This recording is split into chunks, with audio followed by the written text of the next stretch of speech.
It's the 16 Bitchin' Podcast! You suck! Indeed, it is resurrected from the graveyard of fallen gaming podcasts, for which there's about 1 million of them. But here at least, we focus on relaxing after what was most likely another crappy week on this dirtball planet. And yes, it's Saturday, so we can finally sit back and play some games. Where was that? Where? Your wife wants you to do some chores? Well, shit. At least we can talk about games, and we are keeping up with the style of the last season in its basic format. No, we ain't covering gaming news because, let's face it, every bugger out there does that. Here, we are going to talk about one modern game, one retro game, and one indie game, and a bunch of other bullshit in between. Now, first off, I need to let you know about the release plans for this podcast. Every Saturday you will get a new podcast, for as long as I have fun doing this shit. And then the next Saturday, that same podcast will appear on YouTube. This is simply because I don't care much about YouTube, and I don't want its bullshit algorithm taking a dump on all of this. So I'm going to try things this way for 2, maybe 3 weeks and see how things go. If it works out, then that's how it will stay. If it doesn't, then I'll either stop releasing it on YouTube altogether or keep it solely on podcast places like Spotify, etc.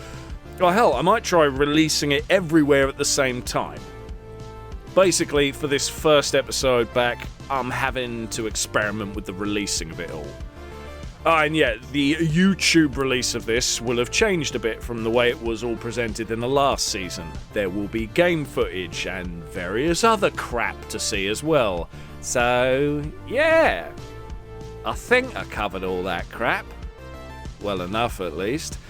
So, yeah. Next is what's new with me. Well, I've come back to this. Yeah, we thought I'd be gone forever, but I've returned in some format. I think Zobster said it best. You'll have to read comments and other places for that. Zobster, you dirty, dirty-minded creature. Some of you may be asking, will there be interviews with YouTubers down the line? There will be interviews down the line. Sometimes YouTuber, sometimes someone else. Fat Zangief, I'm looking at you. Other than that, the only things that are new with me is something that's not new. Work is killing me. I am overdoing it. I am getting shifted around several work sites. I nearly got into a fight, and that's caused a bit of commotion. That's fun. My back is broken like a fucking piece of bamboo, and it sounds like bubble wrap, which is delightfully shit. I made a discovery on a game that I've been playing since I was a kid. I absolutely love it. It's Pokemon Red. I can't remember if we ever spoke about it on this podcast before, on the last season, but I had no idea you could use cut on the tall grass that you encounter Pokemon in, and apparently it will destroy the grass. Well, no, apparently. I've tried it now, and it works. I had no idea this was a thing. How have I gone 20 plus fucking years without knowing that? It's amazing that this still happens to me. The last time that happened was when I found out on Pokemon Yellow, if you go up and talk to Pikachu when you're in Dark Cave, he can do a little zap thing and he lights up the cave for all of a hot second, and that stops you having to use Flash, kind of. Didn't know about that back in the day, but it's cool. You know, I found out a thing that I never knew, and I feel like an idiot for it, but let's face it, no one really talks about it. Oh, I have also been converted to the Evercade side of the Force. Yes. Since Christmas, actually. A friend of mine that I tend to chat a load of YouTube shit about. Thinking about it, I won't say his name, I'll say his channel name. It's called Retro Gaming Law. Check it out. He's only been doing the retro gaming side of YouTube for a little while. He's been doing YouTube in other formats for quite a while. He's doing quite well, but I don't know if he blames me or not, but he decided to have a go at the retro gaming aspect of it all, and he comes across as someone that's very opinionated. You may think he's being serious the whole time. He's not. It's, you know, I don't know. Just check it out. Fuck it. he convinced me to check out Evercade. I thought, okay, why not? I can't afford to collect for Master System anymore. I'm too poor for that shit. Can't do it. Game Boy's great to collect for, but it's one of them ones. All the great games I either have or, yeah, there's stupid money. And it's a real pain in the ass. Evercade, when a new cartridge comes out on Amazon, it's £17.99 straight away. And that's brilliant, because when Nintendo come out with a new thing, depending on whether it's AAA or something else, it could be £25, it could be £45. It's all over the place, and it's always been like that with gaming, isn't it? But the Evercade, less than 20 every time. The only time it goes up in price is when they've stopped making a cartridge because it's been out for so damn long, and bastard scalpers on eBay think, I'll raise the price of it, and they fucking do. So Evercade is a great affordable way for me to get into collecting a bit more now, and my kids are getting into it as well. It's fucking great. So yes, Evercade is the way of the future for me, at least at this point, kind of. I wonder if I'll ever... Yeah, you know what? I might do an Evercade special podcast.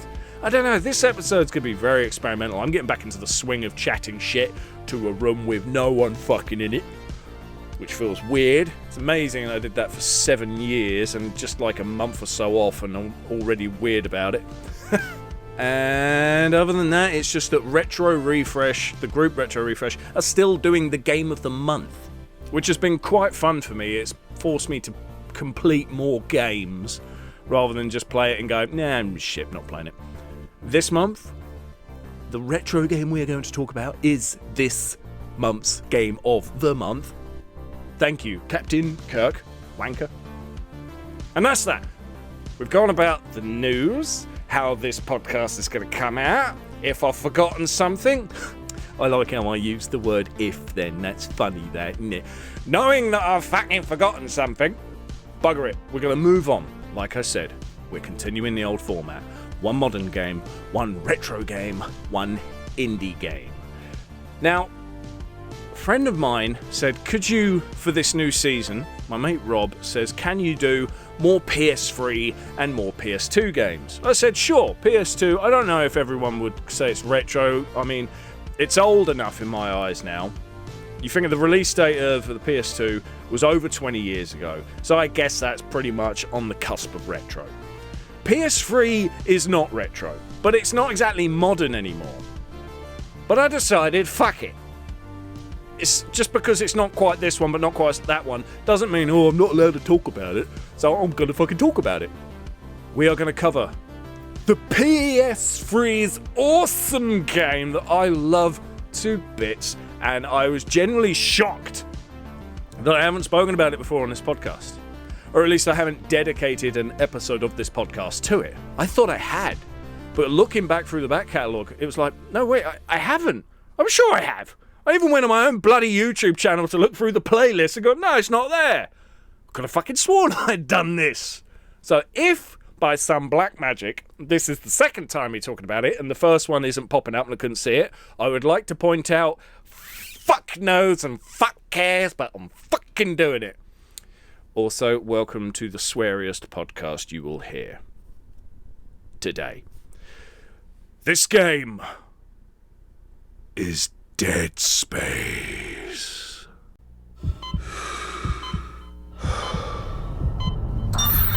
Isaac, I know this isn't how you wanted to hear from me, but I didn't know who else to trust.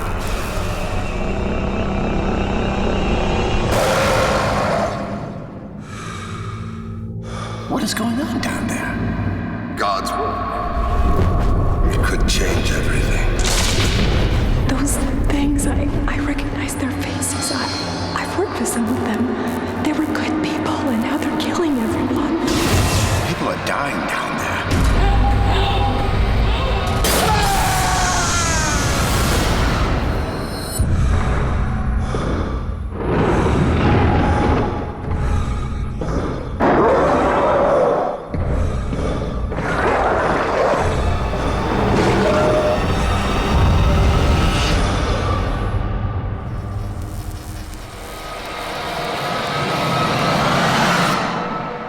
God moves in mysterious ways. in the far reaches of outer space, the SC Kellion, a small shuttle, is responding to a distress call from the USG Ishimura.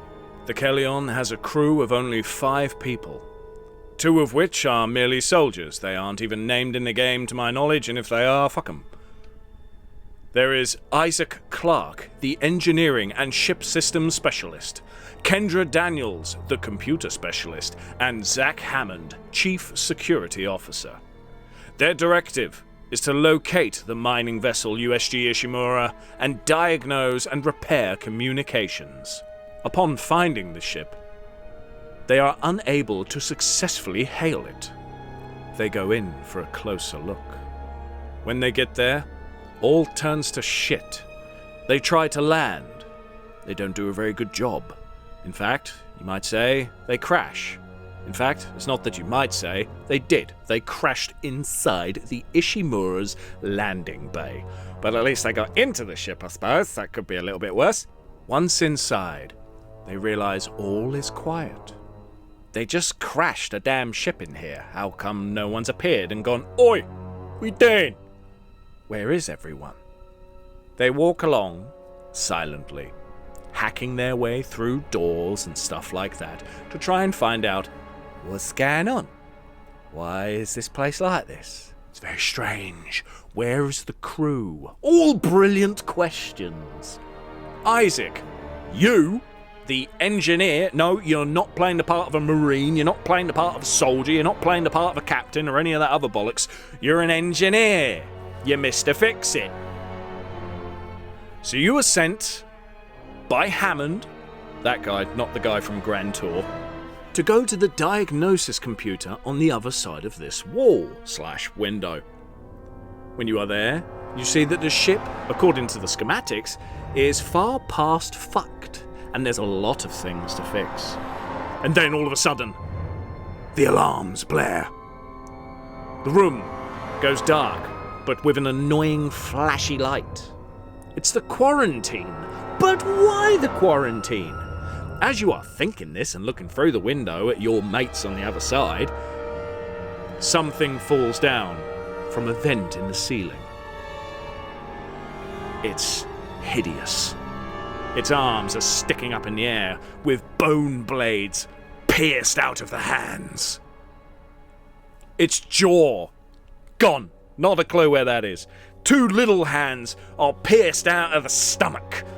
The whole thing appears naked, but like some sort of carcass you'd find in a butcher's shop hanging from a hook.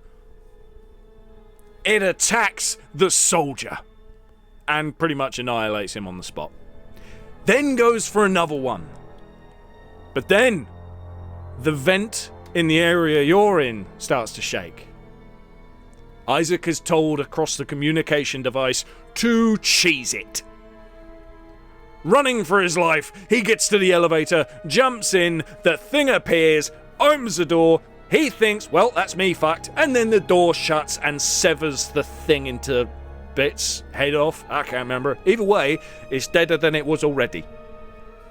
That is the start to Dead Space.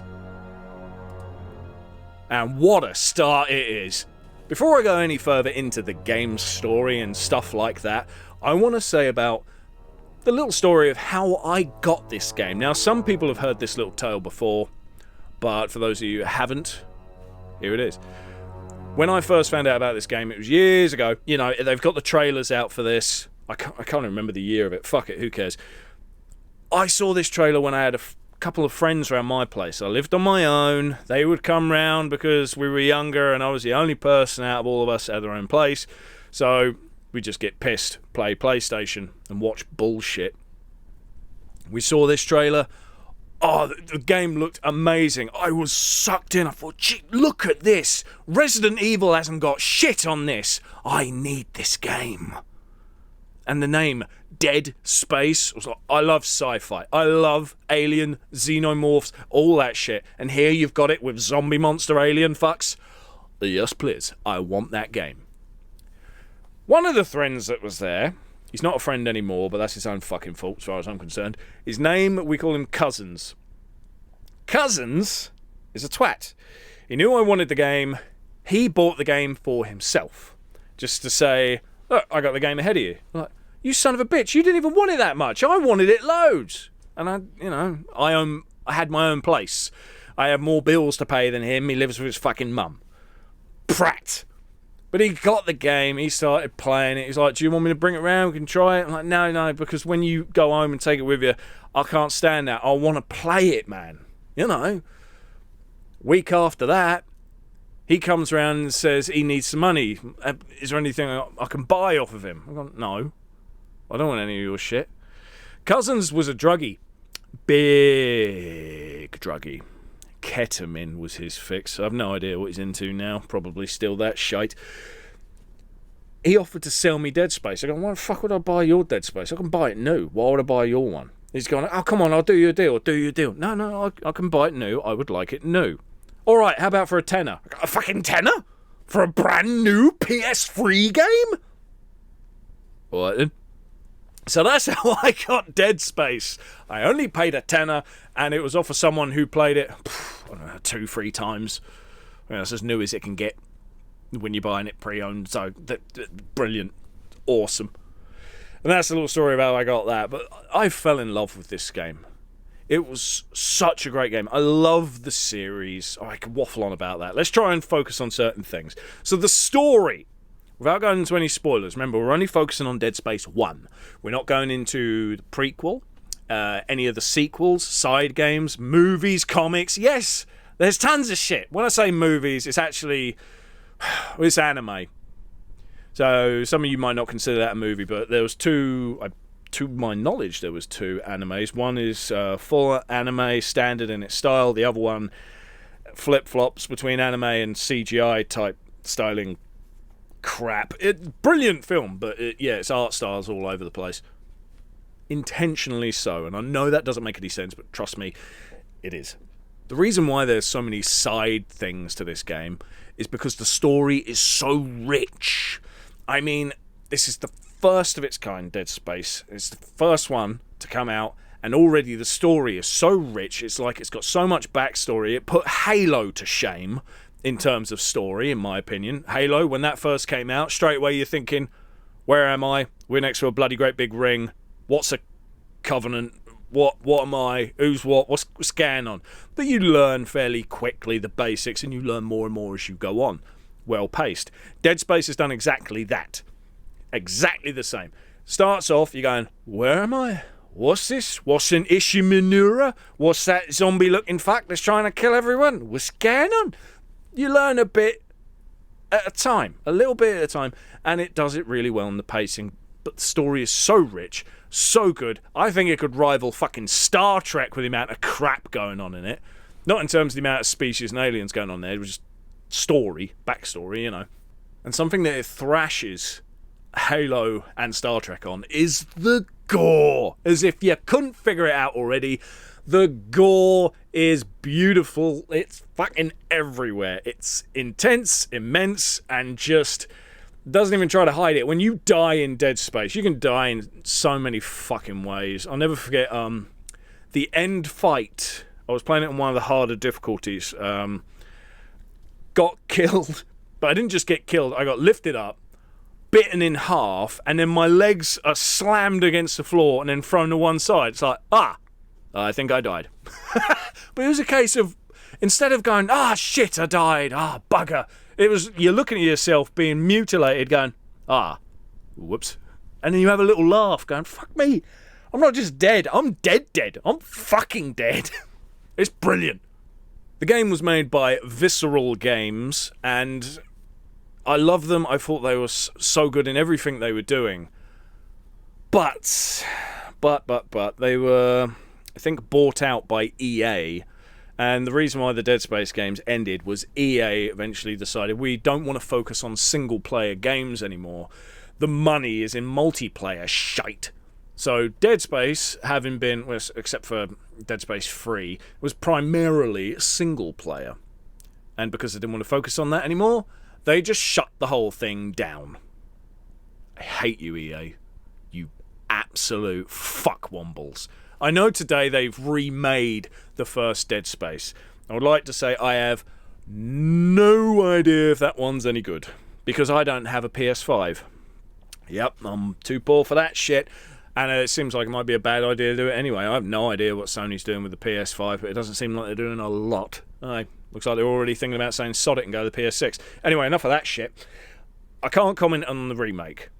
I know nothing about it. So, this is PS3. I should have said that earlier, that I'm not focusing at all on the PS5 one. It could be better. It could be worse. I just don't know. So fuck it. Ignore that shit. Also, how can you tell if you have a good horror game, if you have something truly immense? I'll tell you how. If you can take a nursery rhyme and fuck it up in some freaky way, you have successfully created horror. Listen to this. Twinkle, twinkle, little star, how I wonder what you are. Up above the world so high, like a diamond in the sky. When the blazing sun is gone, when the nothing shines upon, then you show your little light. Twinkle, twinkle all the night. How weird is that shit, eh? I mean, it's brilliant. I love it. And funnily enough, like later on in the story of the later games, the lyrics within that very well-known song seem to make more sense to certain things going on. Within this first game, not so much. Later down the line, yeah, actually. Kind of freakily so, as if they planned it from the beginning, which I don't think they did. But, yeah. Now, we focused on the graphics, we focused on the music, we focused on the story. What about the gameplay? The heart of it all, the most important? It's the most important thing. Yeah, I don't bother fixing every fuck up in the editing here, bollocks to you. So when it comes to the gameplay, how do you tell if you've been hurt in this sort of game? Well, if it's Resident Evil, sometimes you're limping, or you got to pause it and you see a stupid little heart monitor thing and it's going red and all that shit. In this, you don't need to pause it. There's a weird sci-fi doohickey on the spines of every person, every character. It's like, well, it starts off, I believe, 4, might be 5, but 4 little green bars. That is your health bar. I know, it's really weird. I have no idea what made them think of this, but it's really clever. Instead of having to look to the corner of a screen or pause it or some bullshit like that, your health is always visible because it's on your character. In a way that could be quite well accepted as just a futuristic spacesuit kind of thingy to have. Why? I don't know. I can't say I've looked into the blueprints of why the fuck you'd have this thing in the future, but you do. As a gamer, it's great. I love it. I think it's really inventive, thinking outside the box in a quite clever way. Another thing I think is quite clever, but they did away with it in the sequels. Isaac, your main character, Isaac Clarke is his name, he's effectively a mute. Now, he does have a diary sort of thing, mission objectives, whenever you, not pause, but you can bring up a menu to check out your inventory, a map, location beacon sort of shit like that as well for the map. You can also check out, I don't know how to put it, Isaac's thoughts on certain things, like, I have to go here now. This place is dangerous, blah, blah, blah, blah, blah. Won't go into that because I might risk ruining something story-wise, which I really don't want to do. There you see Isaac's thoughts. He is not completely brain dead, but he is a mute. He doesn't have a voice unless it's from screams or shouts, when stomping stuff or getting fucking murdered. In later games, Isaac has a voice. At first, I hated it. It just felt like you didn't need to do that. And, you know, if you're a fan of the games The Suffering, in the first The Suffering, the main character, Torque, is a mute. scarred by all the things that have happened. So I kind of just put it as the same thing. Isaac was a bit scarred by all this freaky deaky shit that's happening, so he doesn't speak. Which is fair enough, in my opinion. In the sequel to The Suffering, I've forgotten the name of it, but that one, Ties That Bind? Something like that. Crap game, but they kept him as a mute. And I thought it worked well. Whereas in Dead Space, now he speaks. And it was a little jarring. And I just think it would have been better if they had treated it as he's a mute because of all the shit that's happened to it. I feel like it would have had a more impact. You know, less is more. That's just an opinion. You might not agree with me on that one, but that's an opinion. Obviously, the main thing with this game we haven't even really touched on yet is the monsters. They are called necromorphs. They are walking corpses. I'm not going into too much detail about the backstory of how they've ended up like that. Play the game to find out. You can't just shoot them in the head. It's not a zombie thing. Shoot them in the head, hey, I killed it. No, you can shoot their fucking head off and they'll still come at you. Why? Again, can't tell you. Don't want to ruin things. You have to sever the limbs. You have to cut off arms. You have to shoot off legs. You're not using guns as such most of the time. You're using futuristic cutting tools like a saw. Or my favourite weapon is the force gun, which is basically this game's shotgun. It can also fire, shit you not, like an explosive cannonball. So this is a force cannon shotgun thing. It's fucking brilliant. They ruined it in some sequels. Was it Dead Space 2? Did they change it there? I can't remember. Dead Space 3 it was definitely ruined, but in Dead Space 1 it was the tits. Force gun. Love that thing. So the necromorphs come in so many different shapes and sizes. When we were first playing it, it was me playing it and friends would watch and have a few beers, you know.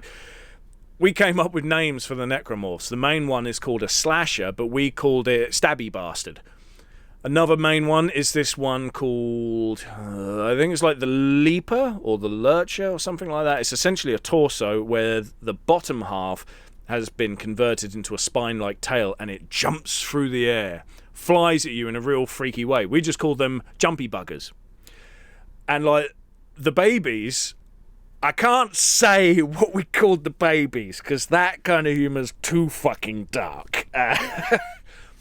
Just think, what would you call it if you were thinking really dark? So we ignore that one. But there was another one, there's a necromorph that comes after you throughout, not the whole game, a few chapters of the game. I believe he was called the Hunter, or the Ubermorph. We called him the Relentless, because back then we drank beer and relentless energy drinks, and this fucking thing was relentless because he never soddingly left you alone. He kept coming after you. So it just seemed like a clever name, but so many of them had stupid, dicky nicknames. Like, there's a boss in it called the Leviathan. Even though I think that's the boss that's essentially a giant, pussy thing that consumes a wall. We called it the Cyst. We had loads of stupid nicknames. I cannot remember all of them. If I played the game right now, this second in front of me, and monsters were appearing, necromorphs were appearing, I'd probably remember at least another few, but that'd be it. You do have the ability to, say, when you've shot off one of the bone knife-like arms of a necromorph, you can use telekinesis, technology thingamawhatsit, to bring it to you and then launch it at them, impaling them on a wall with their own bone blade. That's pretty cool. You also have the ability to freeze time and stuff like that with stasis projectiles. Aside from that, I would love to talk about this game more, but I've already spoke about it a lot. And I have 2 other games to talk about, so we're going to have to move on. I know, I could Dead Space the fuck out of this, and I feel like I have already, so I need to shut up. We are going on to Retro Refresh's Game of the Month, as chosen by Chris of Telesplash Gaming. This is Super Nintendo's Megaman X.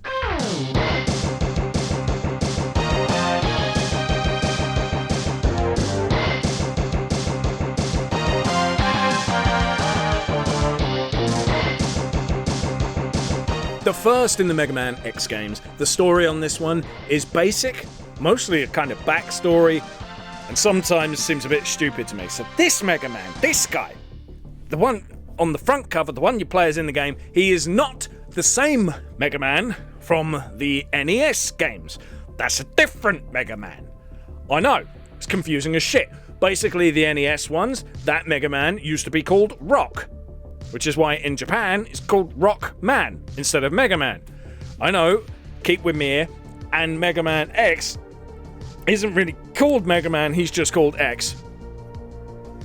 Did that make sense? Have I cleared that up for you? No? Well, now you know how I feel. It confuses the shit out of me sometimes. Especially the first time I played this game. It's like, I'm Mega Man. What, did I go into stasis for many years and now I'm back again? Oh no, I'm not Mega Man, but I am Mega Man. I look like Mega Man. I look like Sega had a go at it when they did with Sonic. Made him taller and shit. No, it's someone else. It looks almost exactly the same. And was created by the same person, Dr. Thomas Light. So you think, where's Dr. I called him Willy, but Dr. Wily, where's he at? Oh, he's not here. At least not in this first one. Maybe he appears in other ones, I don't know. I've only ever played Mega Man X1. And I will say, it is a fantastic 16-bit game. It holds up really well. It's not easy, though. Should I focus more on the story for this? Oh, I don't think the story matters in this one. I mean, the Mega Man games, up to this point, have never had a hell of a lot of story going on, but this one does have a bit, I suppose. Basically, there's a new generation of robots built off of the design of X originally. I have no fucking idea if this happens in the same universe as the NES Mega Mans. It doesn't feel like it. It doesn't seem like it. I don't really know, so fuck it. But some of the robots have now gone rogue, and they've become mavericks. Why would you call a rogue robot a maverick? I would call it a cunt, but whatever, call it what you like, fuck it, who cares? The standard style, the basic format of the game is the same as it was with the 8-bit ones. You get a pick from robot bosses, masters, whatever you want to call them, and you can choose the order of which one you fight, which level you go to. Now, whereas in the 8-bit ones, you could take on, let's keep it simple. In the first one, you had a fireman and you had an iceman. So you think, okay, if I go and face this one and beat him, I will get his weapon, which will give me an advantage over the other guy when I go to take him on using that weapon. In X, it's the same thing, but they've added to it. There's a fire level, essentially, belongs to Flame Mammoth, I believe his name is. If you destroy... What did Jamie from the Button Bashers call him? Shit. He called him a bunch of names. He can never remember his name. He's like Frosty the Pengu or some crap. The Penguin. Fuck. If you take him out first and you do his level first, Flame Mammoth's level no longer has any lava. It's frozen. And in other places, if you do a certain level, then another level will become flooded. There's one level with a load of electricity. Spark Mandrill, I believe his name is. If you go and do another level before that, then Spark Mandrill's level won't have any power. There will be a ship that's crashed into it, I believe is the story. I don't know. But this factory is now much easier to navigate. In short, if you are struggling with a certain level, you can make it easier if you complete a different level before it. I know this is hard to keep track of. I'm not brilliant at Mega Man X. I'm very good at the NES ones, not to blow my own trumpet. I've completed all of them, and I can do them fairly easy. 16-bit Mega Man I find to be more of a fuck to do. I have done Mega Man X once in the past. This game of the month, I'm now at the stage where all of the bosses are beaten. I've got to take on the final area to go to the final boss. I'm sure there's some like mini bosses along the way, or worse. Boss rush mode, which Mega Man is famous for. When it runs out of ideas, here, fight everything again. Great, thanks, awesome, just what I always wanted. Cunt. Not to mention, the Mega Man X games are stupidly expensive. If you're going to buy the original cartridges they came out on, they get more expensive as they go along, it seems. Mega Man X1, it's not cheap, it's like £80. This could be well off now, I've had my cartridge for a while. Mega Man X2 costs a lot more. Mega Man X3 costs a lot more, and it goes on and on. Until you get to the PS2 ones, then I think it drops a bit, but it still costs too damn much. That's why I got it recently on the Switch. So much cheaper, especially if you just get it digital and you wait for it to go on sale. I got them for $5. Go me. Don't use save states though, I'm not even sure if the Switch has save states. I have to say, for 16-bit, graphically, it hasn't aged a day. It still looks wonderful, and for me personally, I did something I never usually do when playing it this time through. I used the smoothed edge filter. I think it really improved the look of just about everything, because beforehand it was so pixelated, it looked a bit blocky. And you think when you played it on the Super Nintendo with a CRT, it was not that. It was designed for CRT, it was smoothed out, everything looked great. Then when you play it in this pixelated version, some games look fine like that, they look great like that even. This one, in my opinion, looks shit.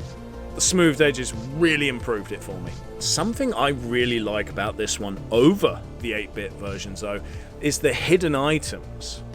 Some of them are hidden in more of a plain sight, and it's like, I can see it, how the fuck do I get to it? Can I do a certain jump? Can I do a speedy boosty jump and get to it? No. How do I get it then? And you gotta think. There's always a way. Everything is obtainable. It's just how. And I like that because it means I got to think.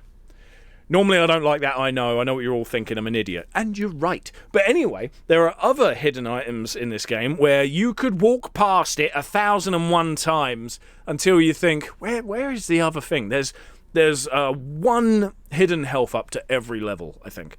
So where the fuck is it for this level? I've gone through it several times. Where is it? Then all of a sudden you shoot a wall or something you never shot before and you go, oh, this bloody wall breaks. Oh, fuck, that's why it's different. Oh, sod it. Never mind, go through here. Yep, there it is. I'll just run over here and nope, there's a mini-boss. Oh, shit! And aside from the extra health stuff and the weapons you get from defeating bosses, there's also like suit upgrades for Megaman, or X, whatever the fuck he's called. A helmet that helps you smash through certain blocks. The dash ability that you really want, you need that. You have to have it to do just about anything in this game. It's on bloody Pingu's level. There's an armor that reduces the damage you take by half. It's a necessity. And, shit you not, there's a Hadouken you can get in this game. It's called a Hadouken. When X performs the move, he even says, Hadouken! In that kind of voice. Remember, this is Capcom.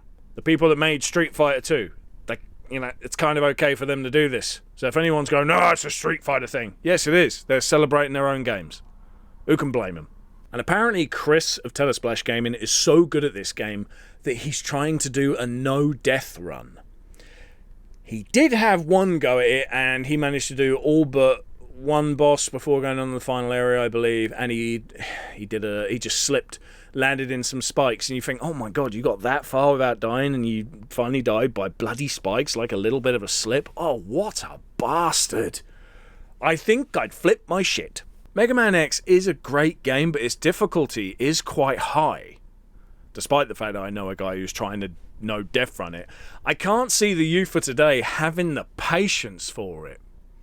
You need to practice, you need to get good.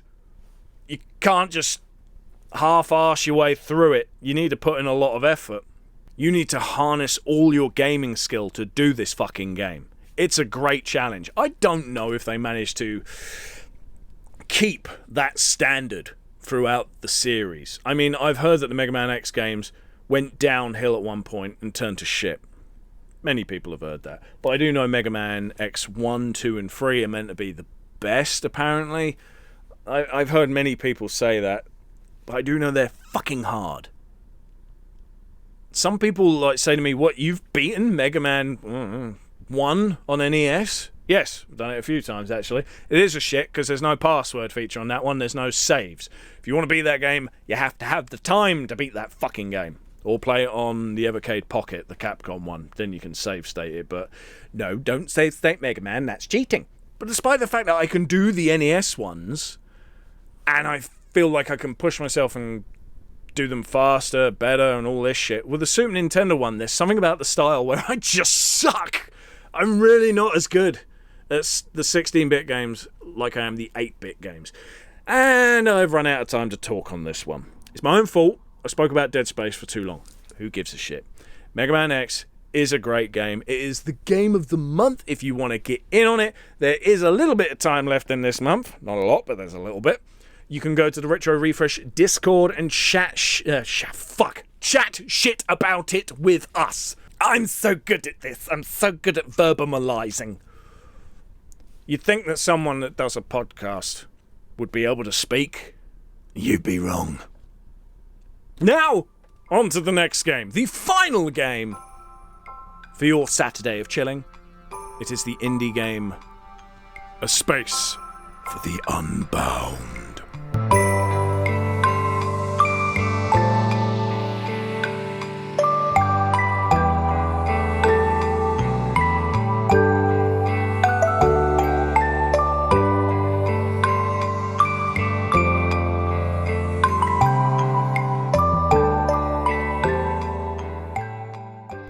There are so many good things about this game.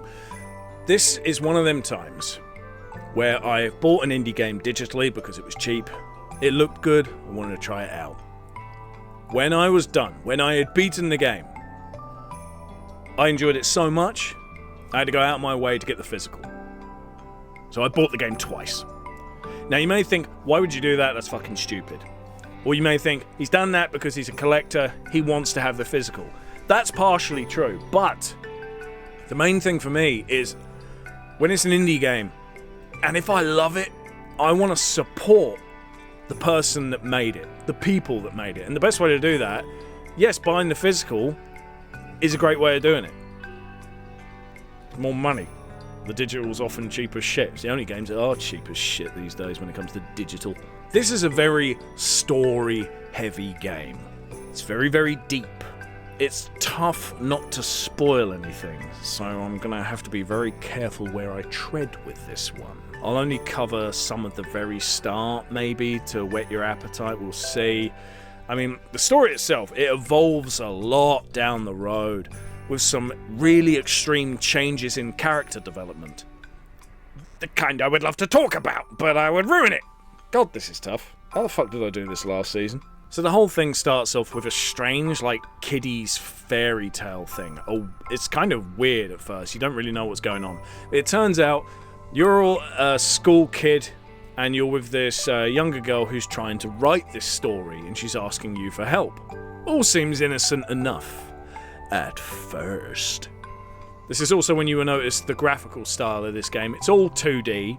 It's all, like, pixel art. But it's really, really well done. We'll go more on that in a minute. Let's focus on just the story for a second. So playing the part of this student, you go around this whole world that isn't based in Japan. I thought it was originally, but I think now it might actually be based in Korea. It doesn't really matter. It starts off with you just in search of this girl. Something terrible has happened.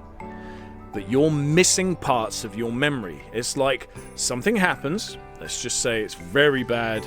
It's going a certain way. It takes an unexpected turn. And then you wake up in school with your face on your desk. And you're thinking, what the fuck? What happened? Have I got amnesia? Did I dream that shit? What happened? And like I said, things evolve and they go mad down the line. It is really tough. Not to spoil anything with the story on this one. It focuses around this main student and his girlfriend. Yes, there is that little kid who you think, wait, what happened to her? What do you mean girlfriend? Yes, there's the girlfriend. There's also this little girl, and there's also this student. Other characters appear down the line, but the other funny thing is, some characters appear for the shortest amount of time. And they all get given a bit of a backstory. Now, you may think, it's a pain in the arse, isn't it? You gotta drag it out by having every character almost have a backstory? That sounds irritating. Well, you'd be surprised. The characters are all very likeable. And the backstories for them, small at times, longer at others, are all quite enjoyable and well thought out. It's not the same shit for each person. Everyone has their own demons to face. You develop this power, shall we say, to go into the minds of individuals. And you can see what's bothering them, what demons they have, what skeletons hide in their closet. You can try and fix things. This will all have major consequences down the line. Messing with people's lives, thinking you're helping them. Maybe you are, maybe you're not. It's all innocent enough at first. But, yeah. As a game, there is a lot of reading throughout, but no more than, say, an old-school Final Fantasy or games of that nature. There's even puzzle solving here. Like I said, when you go into the mind of an individual, you're trying to help them out with certain shit. That certain shit is normally some sort of, because it's the person's mind, it's not a case of, I am sad because this. No, it's all weird, focuses on images. You have to solve a certain puzzle to, it's, how do I put it? Metaphorical problems that are going on in their head have certain images you need to fix.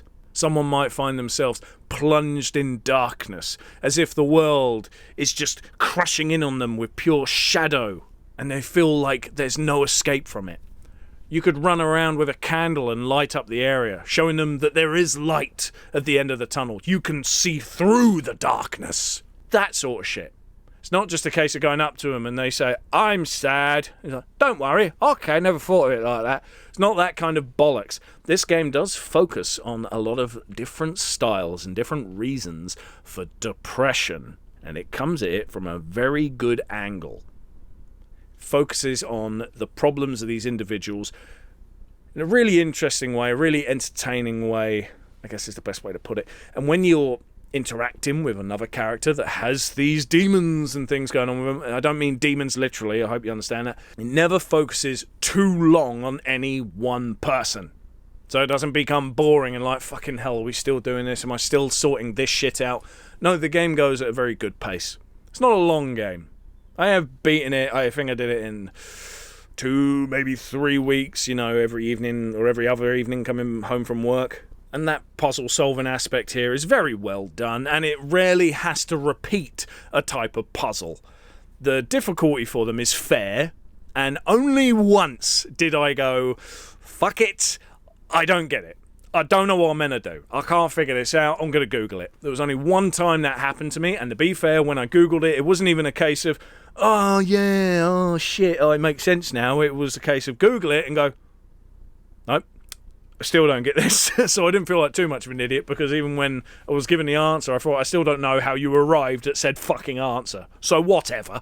Oh, something I didn't say about the 2D graphics involved. Yes, it's pixel, but I have to say, the use of colour in the scenery in this game, all the backgrounds, really well done use of colour throughout. It's a fantastic game just to look at, but you don't have to just look at it, because the music that comes with it it's terrific. It truly is terrific. It's fucking beautiful at times. It sets the scene perfectly. Whether you're in danger for whatever reason, yes, you will be in danger at times. Or it's all happy and calm and everything's relaxed and going well, the music fits it perfectly.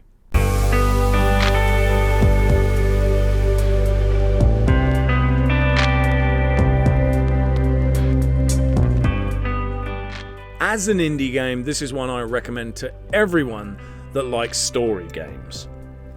I know some people are aware that I'm a big fan of visual novel games. This is not a visual novel, it is not... I know it sounds like it at times when I go on about the writing and all that stuff, but there's a lot of puzzle aspects, there's a lot of go here, do this. The annoying thing is, for me, there was all this bonus stuff you could do. And it didn't say what the reward was for ticking off this list. Yeah, it's an actual list of bonus stuff you can do. Some of it's clever, some of it's silly, some of it's stupid.